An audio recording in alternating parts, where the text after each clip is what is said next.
उस समय अंधेरी सुबह का सन्नाटा छाया हुआ था। उरी की पहाड़ियां में जहां खून जमा देने वाली ठंडी हवा चल रही थी।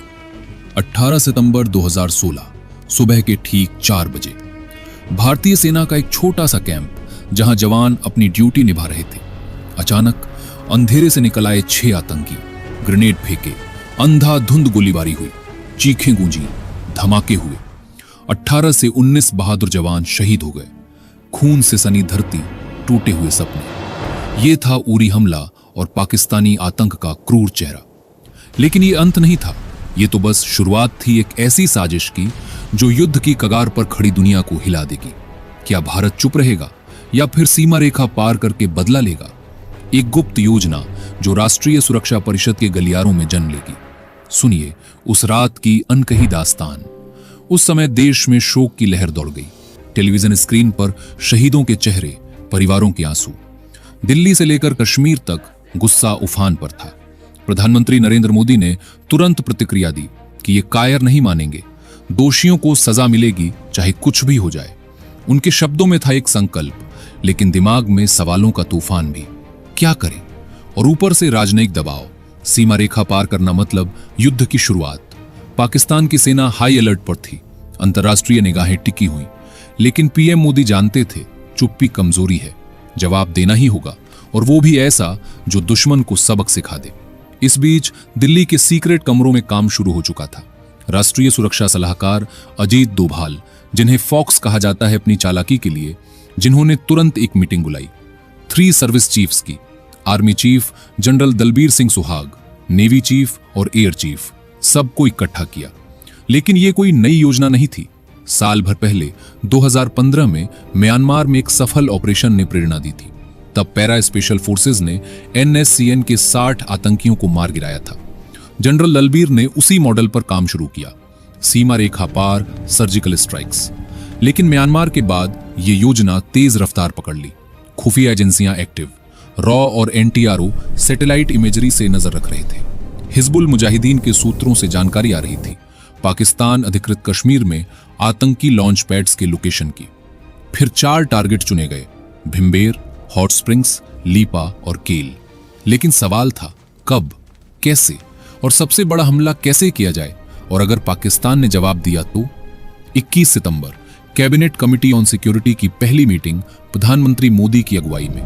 पूरा रूम तनाव से भरा हुआ। वित्त मंत्री अरुण जेटली, विदेश मंत्री सुषमा स्वराज, गृह मंत्री राजनाथ सिंह, रक्षा मंत्री मनोहर पर्रिकर, जनरल दलबीर और DGMO lieutenant general Ranbir Singh भी। हवा में सवाल लटके हुए थे। राजनयिक रास्ता अपनाए? सुषमा स्वराज ने कहा संयुक्त राष्ट्र में पाकिस्तान को ब्लैकलिस्ट करवाएं, इंडस वाटर ट्रीटी रिव्यू करें। लेकिन पीएम ने सिर हिलाया और कहा यह काफी नहीं, आतंकियों को सीधा निशाना बनाना होगा। बहस गरमाई। एयर स्ट्राइक का प्रस्ताव आया, लेकिन जोखिम ज्यादा। अगर एयर स्ट्राइक करी तो पाकिस्तानी एयरफोर्स तुरंत काउंटर करेगी, युद्ध फैल सकता है। जनरल दलबीर बोले ग्राउंड ऑपरेशन बेहतर है, स्पेशल फोर्सेस घुसपैठ करेंगी, आतंकियों को साफ करेगी और लौट आएंगी, और कोई सबूत भी नहीं छोड़ेगी। लेकिन डोभाल ने चेतावनी दी पाकिस्तान की सेना अलर्ट पर है, अगर हमारे जवान पकड़े गए तो। पूरा रूम शांत हो गया। बाहर मीडिया सवालों की बौछार कर रहा था, अंदर फैसला लटका हुआ था। क्या यह साहस होगा या आत्मघाती कदम? जैसे जैसे दिन बीतते गए खुफिया जानकारी तेज हुई। रॉ के पाकिस्तान डेस्क ने रिपोर्ट दी जैश-ए मोहम्मद के लॉन्च पैड्स में हलचल। 20 से ज्यादा घुसपैठ की कोशिशें नाकाम हो चुकी थीं। NTRO की सैटेलाइट ने दिखाया आतंकी कैंप्स में हथियार जमा हो रहे और ट्रेनिंग चल रही। लेकिन पाकिस्तान ने इनकार किया, ये लोकल मिलिटेंट्स का काम है। लेकिन सच्चाई तो भारत जानता था। डोभाल ने पीएम को अपडेट दिया, साहब मौका है, हमला कर सकते हैं, लेकिन एक गलती और पूरा क्षेत्र आग में लपेटा जाएगा। मोदी ने कहा जोखिम लो लेकिन जीतो। उधर northern army commander lieutenant general DS Hooda ने ट्रेनिंग तेज की। 2 para SF battalion colonel H और कर्नल K की अगुवाई में वे रातों को पहाड़ों में घुसपैठ का अभ्यास कर रहे थे। हेलीकॉप्टर से लॉन्च एरिया तक कोई ट्रेस नहीं, लेकिन दिल में डर, क्या घर लौट पाएंगे? 23 सितंबर आर्मी हेडक्वार्टर का ऑपरेशंस रूम।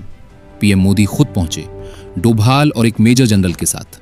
जनरल दलबीर ने मैप फैलाया, विकल्प रखे, diplomacy, international pressure, military strike. बहस फिर शुरू। एयर स्ट्राइक से बचें, पर्रिकर बोले। पाकिस्तान के पास चाइनीज जेट्स हैं।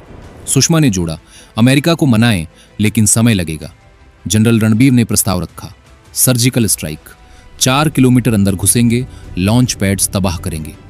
पीएम की नजरें मैप पर टिकी। उन्होंने पूछा, पाकिस्तानी आर्मी पोस्ट से टकराव हो सकता है, लेकिन हम सिर्फ आतंकियों को टारगेट करेंगे, आर्मी को नहीं छुएंगे, डोभाल ने कहा। अगर पाकिस्तान ने फायरिंग की तो, इसलिए फिर भी आर्टिलरी मिसाइल्स रेडी रखनी होगी। एयरफोर्स हाई अलर्ट, नेवी अरब सागर में अलर्ट। लेकिन एक सवाल सबको सताता, अगर युद्ध छिड़ गया तो? कश्मीर से लेकर पंजाब तक लाखों जिंदगियां दांव पर। मोदी ने फैसला सुनाया, जाओ दुश्मन को साफ कर दो, भारत अब चुप नहीं रहेगा। पूरा कमरा तालियों से गूंज उठा। फिर शुरू हुई तैयारी का दौर। 24 सितंबर, राष्ट्रीय सुरक्षा परिषद की core group meeting. Broad details पर सहमति, लेकिन ऑपरेशनल सीक्रेट सिर्फ चुनिंदा लोग ही जानते, लोकल कमांडर्स को भी नहीं पता। 28 सितंबर तक 4 टीमें लॉन्च पैड्स पर पहुंची। रात के अंधेरे में हेलीकॉप्टरों से ड्रॉप किया गया। पंजाब और राजस्थान के सेक्टर्स अलर्ट, गांव खाली कराए गए। वाघा बॉर्डर पर सेरेमनी रद्द किया गया। हवा में तनाव, मीडिया को शक, क्या कुछ बड़ा हो रहा है? लेकिन सरकार चुप। डोभाल ने अमेरिकी NSA सुसन राइस को फोन किया, हम कार्रवाई कर रहे हैं, लेकिन एस्केलेशन नहीं चाहते। इधर पाकिस्तान की तरफ से धमकियां, कोई हरकत की तो जवाब देंगे। क्षेत्र युद्ध की ओर सरक रहा। सीमा पर फायरिंग बढ़ी। क्या ये आखिरी शांत रात है? 28 से 29 सितंबर की रात, चांदनी रात नहीं, काली आंधी। चारों तरफ से पैरा कमांडोज घुसे। भिम्बेर सेक्टर में पहली टीम आगे बढ़ी। पूरा आतंकी कैंप सो रहा था। साइलेंसर गन से फायरिंग शुरू कर दी। Grenade blast. तुरंत ही 70 से 80 आतंकी मारे गए। हॉट स्प्रिंग्स में दूसरी टीम, लॉन्च पैड तबाह। लीपा और केल में भी कोई भारतीय जख्मी नहीं, सिर्फ एक मामूली चोट, लेकिन दिल की धड़कनें रुकी हुई। पाकिस्तानी आर्मी ने फायरिंग की कोशिश की, लेकिन हमारी आर्टिलरी ने जवाब दिया और कमांडोज लौट आए। सुबह होते ही DGMO का हॉटलाइन कॉल, हमने स्ट्राइक्स की हैं और कोई सबूत भी नहीं दिए। पाकिस्तान हैरान और दुनिया चौंक गई। 29 सितंबर, संयुक्त प्रेस कॉन्फ्रेंस। MEA के विकास स्वरूप और DGMO रणबीर सिंह। पहली बार भारत ने खुलासा किया, सर्जिकल स्ट्राइक सफल, आतंकी लॉन्च पैड्स नष्ट। देश में जश्न। लेकिन PM मोदी जानते थे ये जीत है, लेकिन नाजुक। उस गुप्त बहस ने इतिहास बदल दिया। राष्ट्रीय सुरक्षा परिषद के कमरों में जहां डर और हिम्मत की लड़ाई हुई, वहां पैदा हुई एक नई नीति। आतंक का कोई ठिकाना नहीं। भारत ने दिखा दिया, सीमा पार भी हम पहुंच सकते हैं। लेकिन याद रखिए, शांति की कीमत हमेशा साहस से चुकानी पड़ती है, और वो साहस आज भी हमारी सीमाओं की रक्षा कर रहा है। डॉक्यूमेंट्री और हिस्टोरिकल वीडियो के लिए सब्सक्राइब करके वीडियो को लाइक जरूर कर दें।